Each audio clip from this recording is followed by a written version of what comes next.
Mastodon Superheavy transports.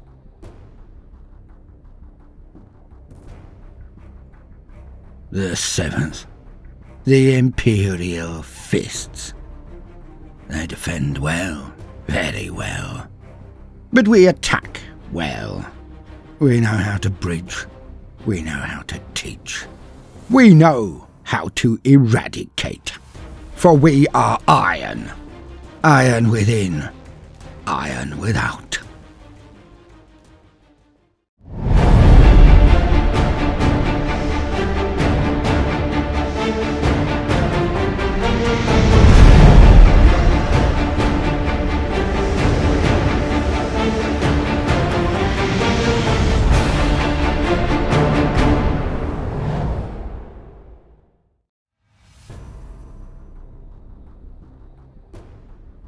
Our brutality is forged of months of frustration, years of it.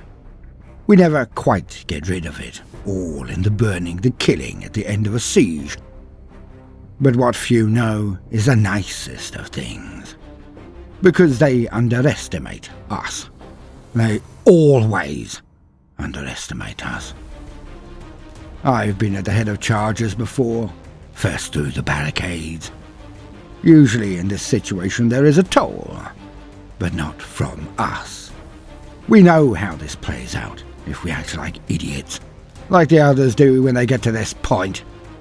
We are red rage, but directed, released in action, not clumsy charges. The bolters will blaze. They're accurate, the 7th. Always were, but they are far too used to people just breaking on their defences.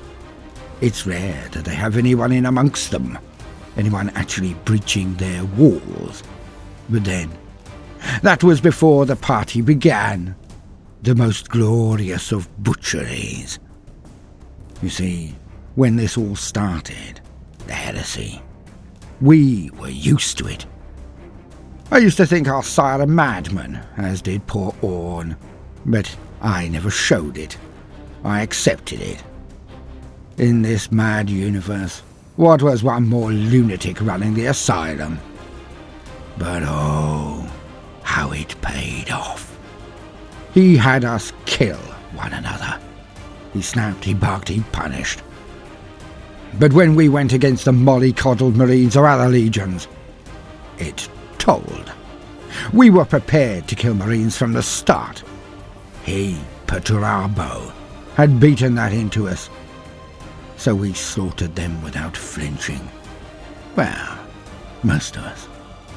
There would always be some old guard who would fight for their corpse god, their liar.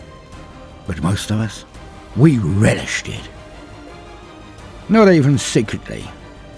We took our revenge for every sneer, every long-haul siege they avoided and popped us down into.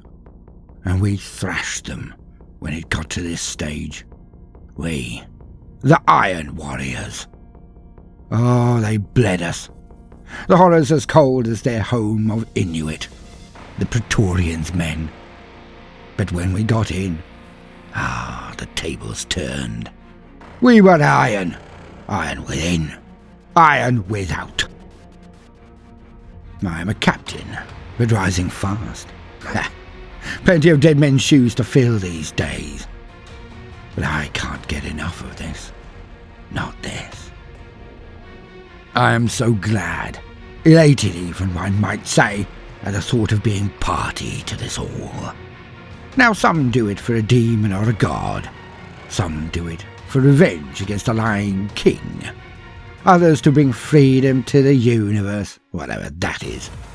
And some do it for fear of our Lord, of Perturabo. But me? Oh no, not me. I do it because deep down, truly and totally and utterly, I live for every single light I get to snuff out. I don't like bombers or artillery, not exterminatus and not sharpshooting. Oh no, not me. I am iron. I like to see them frantically attempt to snatch even a single extra second before I strike. Running, dodging, firing, fighting.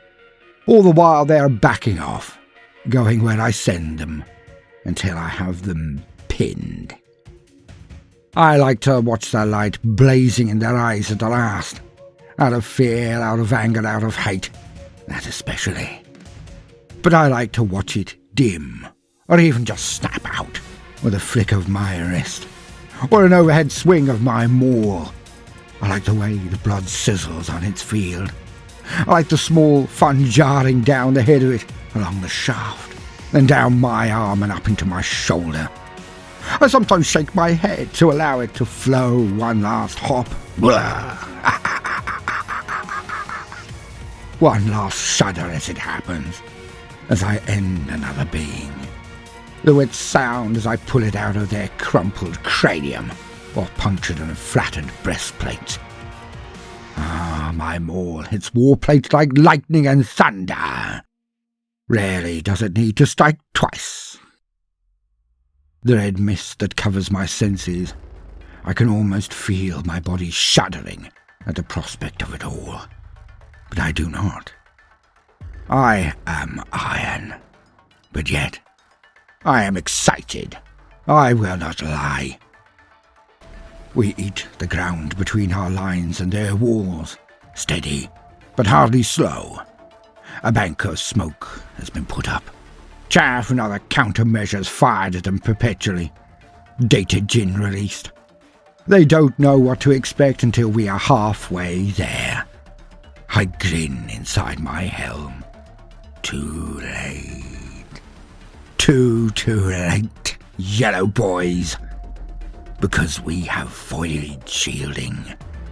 They'll never tear them down before we get there, let alone breach our armour. Many thought I was deranged when I dug some out of their armoury. Mastodons. But I had a field day planning this exact moment. I could almost taste it, even at its conception. This moment, right here, coming right up, when we hit. Their las cannons and other ordnance strike at the void shields, but all they do is flicker as the energy impacts on them. It is not enough, I know. This is how it all started for me, you see. My first combat of the Crusade. I passed the trials, slew many to gain the seat at the table, acceptance as a candidate. Then went through the brief period of training. Things moved fast then. We were the Great Crusade, and nothing could slow us down. Nothing could stop us. And it was in one of these beasts that I took my first part in the liberation of the galaxy. Ha! For me, it was always about this. The honesty of it. That first time we lost 3 vehicles, and all of the men inside just on the approach. Kinnebrach, a small enclave on a backwater world. They fought hard in their huge armour. They fought damn hard. And when our mastodons hit their walls, it was like a furball of legendary proportions. We came out of the open doors into hails of their fire. A phalanx of their monstrous things charged us before our boots had even hit the ground. And it was a 1 in a million fight. The rage and skill, heavy armour on both sides. Killing was difficult for both of us. But oh, how we managed it! You see, the mastodons that did not make it were at either side of the one we came out of. I came out of. Hence, we were outnumbered, and without assistance when we did get into them. And the fighting went on for a full glorious hour. There I was, surrounded and prepared to trade my life dearly. Surrounded, encircled by a score of their warriors that I had helped along the path to the grave, until finally the men on either side of our breach, our men, Marines, came in and cleared this section. And when they appeared, even the drivers of my Mastodon had come out and died as well. I was the only one left. Did I expect commendation? No. Did I get it? No. It was then that I realized that I could not do any of this for praise or plaudits, laurels or accolades. I had to do it all for myself. And so I did. And I learned to enjoy it beyond anything I had ever dreamed of. So many memories. Yet I am reliving one right here, right now. Yet I am in charge now. I give the orders. I have prepared my men. They know what to do. They are also somewhat more armoured than my first time. We're all wearing the new and practically off-the-press tactical dreadnought armour. I do not like it, if I am honest. It has its strengths, but it has a lack of speed. I am forced to shoot too many in the back while they flee, instead of being able to race after them and finish the job personally, as I would in Mark 3 or 4 armour. Yet, I must concede, it does offer the kind of protection that is nice and handy in breaching. Oh, yes, it does. The las cannons of our Mastodon are firing at a point in the lines we are to hit. It does not take down the shielding, even hit the wall, but it will strain the point. And as soon as we get close enough, we all know the sound. We are about to hit, as the siege melter array fires practically continually. I cannot see it this time, but I know it all too well. All of the Mastodons are still intact. All are firing las cannons and arrays at practically point-blank range. As we have not slowed a single jot, I can tell it has worked. The shields are now down, the melter arrays carving a heated hole through which we will smash. Oh, there it is. As all of the men lurch a tiny bit forward on the impact, we're through. And then the doors open, smashed backwards in a nanosecond by the door launchers. The arrays and las cannons are still firing from our Mastodon, but at that which is inside the walls now. The heavy flamers at its front burst out, covering the ground. The burning promethium creating heat hazes and making infrared vision impossible. In its own way, we are still covered and protected by our mighty Mastodon. I give her a light pat as I bark the order. She has done well. The doors open. We were shooting out before anyone could shoot in. And we are as accurate as the scum we come to flatten. They are a bastion of resistance, an island in the galactic storm. These fists know that they have been left here to slow us down, to be a road bump in the inexorable march towards terror. So they know they cannot win. They know it. And thus they put up a sterling defence. But for the fists, it is not a spirited one. For the Praetorian basically pointed and stated to his cold-eyed sons, "You, go over there and die to give me more time." Or did he lie to them? Did he tell them that he was going to reinforce them, to come to their aid? Who knows? But I feel it is the former. They die well, but they die.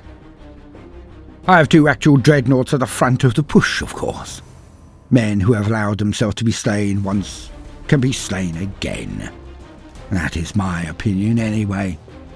It doesn't matter if it was poor judgment or bad luck. The dreadnought armour proves to me that they are failures, so I use them as shields. One bursts into a molten wreck as it gets out, hit by melter fire from the enemy, but the one following just picks up the remains and throws them at the enemy. The spectacle and impact draw all fire to it. The dreadnought. Foolish. For this allows our Terminator armour unit to walk around him and fire all the way. We slay many. But it is when we get into their defences, their corridors, that the slaughter truly begins. I do so love killing Imperial fists. More so even than the others. Well, perhaps not. the salamanders. They die so heroically. The dreadnought now starts to pull down keystones to fortifications, collapsing erections on the rats within, as my lot march with me to their centre, killing little yellow armoured marines as we go. It is a glorious day, a suitable sequel to my first time in a Mastodon. It is a day to remember, for after today, we are one step closer to the Sol system and the final battle. Oh, how I look forward to doing this to the Imperial Palace.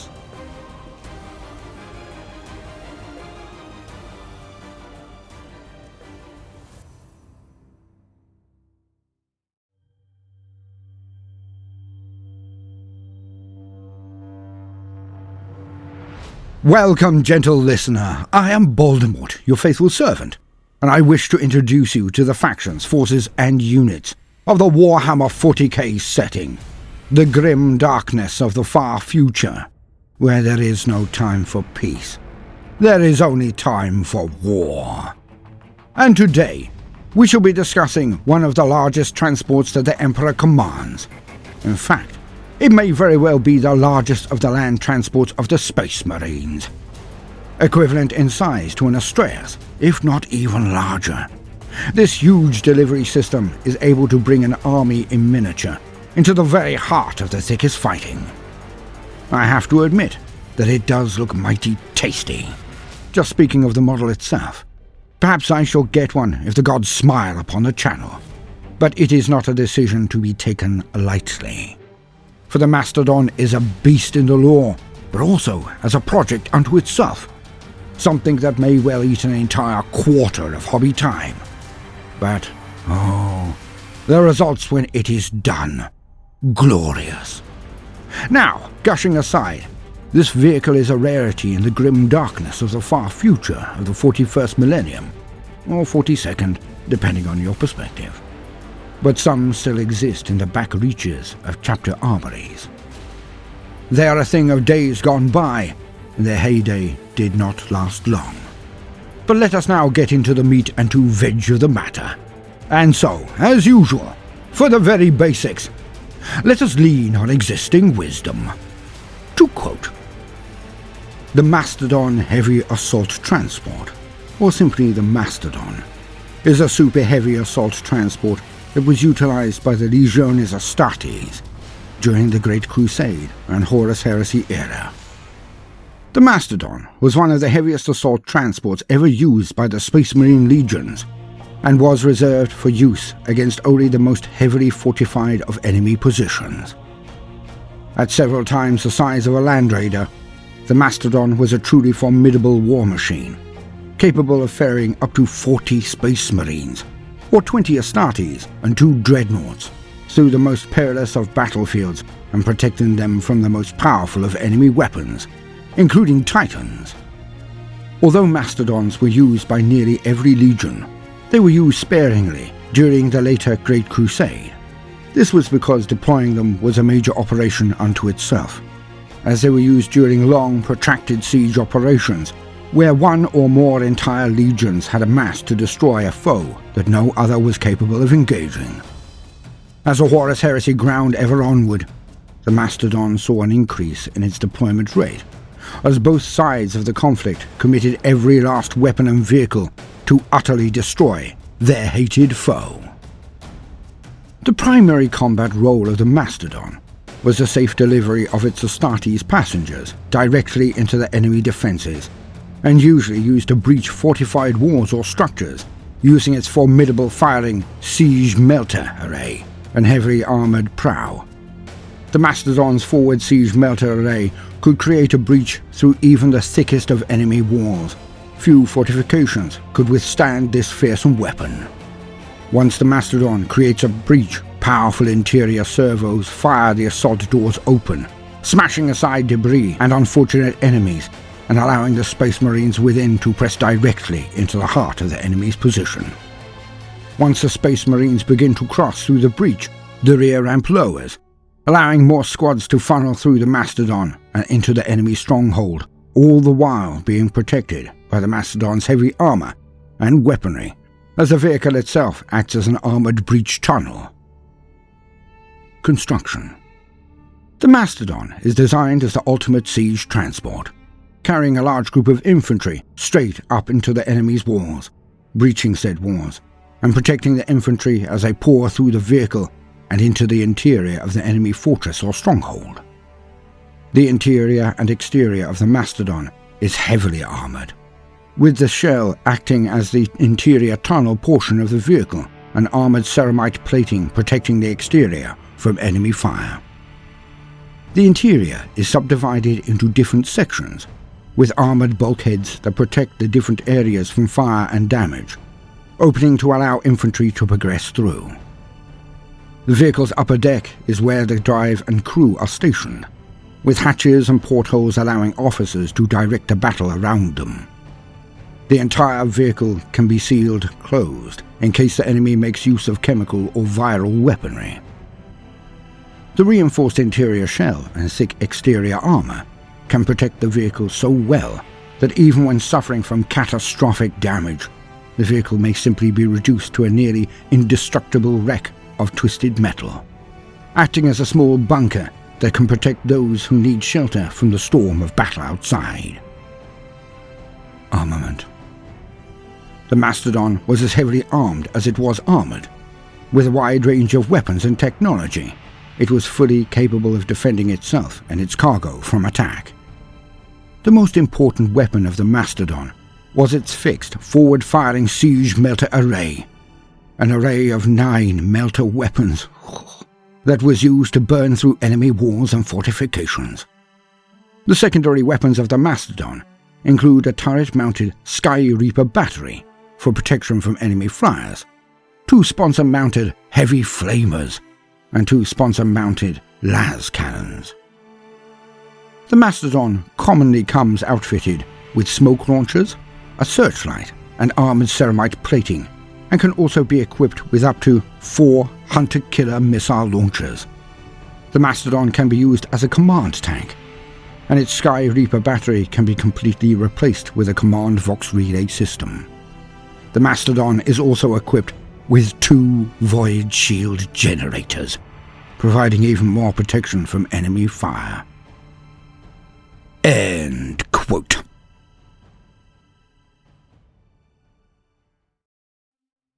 The Mastodon. Okay, this vehicle represents early to mid-Crusader mentality. It was the fodder of the early Crusade, like the larger aerial transports, soon to be replaced with smaller and more pointed vehicles for more speed, accuracy, and flexibility in deployment. But why was it all but phased out until the horrors of the heresy were in full flow? Was it the lack of Primarchs with exceptional tactical acumen that would reduce casualties that made it needed before? Or was it just that the Primarchs were actually more adept at war than their father? He had all the experience in the world, but he was not made to fight corporeal wars. His sons were. And thus, when they were found, one after the other, they reduced casualties, so these kind of attacks, these heavy-handed maulings, were not required.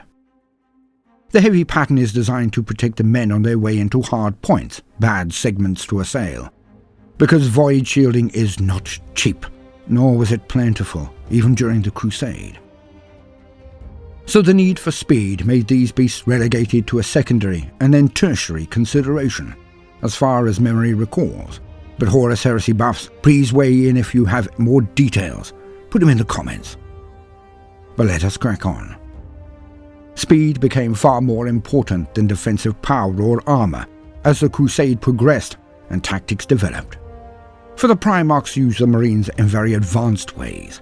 They accelerated the Crusade whenever they were found, and this sort of attrition and resource-heavy assault of hard points was not seen as often. It did occur, of course, but that would mainly have been left to the Iron Warriors, if truth be told. and the Crusade's expeditionary fleets would then go around the heaviest defences. But this would be very few instances indeed, for the armies of the Crusade were far more powerful than their equivalents of today. Even if numbers were not a factor, and it was 1-for-1 on marines and vehicles, the Crusade had better tech, for it was being rediscovered then, STC patterns being reimagined or outright altered, by some Primarchs even. Yet now, many of these weapons cannot be maintained. Often, it is as simple as the ammunition or power plants for the most advanced and more deadly weapons of the Age of Darkness simply not being able to be maintained. But the Siege Melter Array. Can any group of words bring me more gaming joy? I'm not 100%, but I'm finding it hard to even conceive at this present moment. For we all know how much I adore to melty everything as often as possible. I consider it a life choice, one of which I am proud. From fire dragons to eradicators, I am a melter man for certain. And this glorious beast, the Mastodon, has all the melty I could ever wish for. The Mastodon. As the Indomitus Crusade moves forward and retakes world after world from the forces of chaos, it may be something we may see return to the front lines. Who can tell? But with the Horus Heresy coming out now, in plastic, you can be assured that this huge behemoth, it will be a fixture on more battlefields than ever before. And I relish the sight to come. I have been Baldermort, your faithful servant. I hope you've enjoyed this brief introduction to the Mastodon Superheavy transport. If so, then do please consider liking and subscribing. If you do, then hit the notifications button, as I would not want you to miss out. We now have affiliate links, so if you are intending to increase your armies, then do avail yourself of a healthy discount and help out the channel at the same time. So making good while doing good. And thank you for listening. Now, no matter what you do today, do try to make some time for fun. Toodaloo.